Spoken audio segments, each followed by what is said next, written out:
Binti yangu Shela, nimekuita ili niweze kuzungumza na wewe. Hivi binti yangu, umekaa umezungusha kichwa kushoto kulia, ukaona ya kuwa mwanaume ambaye anakufaa ni Jean Paul. Baba, huyo yani Jean Paul ndio mwanaume mwenye napenda, na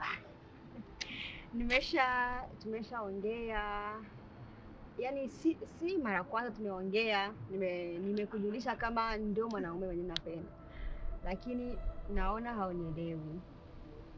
Shela, binti yangu, usijichukulie binti wa kawaida sana.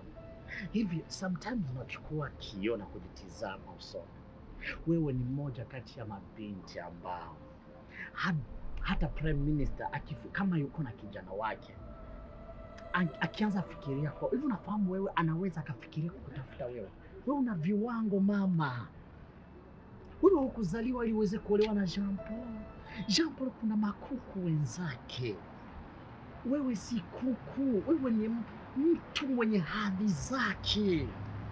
Baba, Jean Paul sio kuku kisa nasema. Yaani ni wewe ndio umjue tu, lakini mimi namjua. Hivi au wazazi wa Jean Paul wachawi?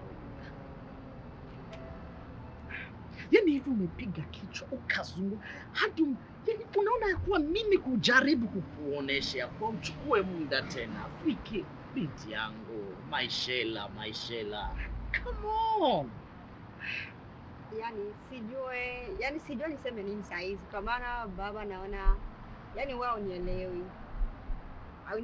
Sijui kama inabidi niongee na mama ndio atanielewa, kwa maana naona yeye atanielewa. Shela binti yangu,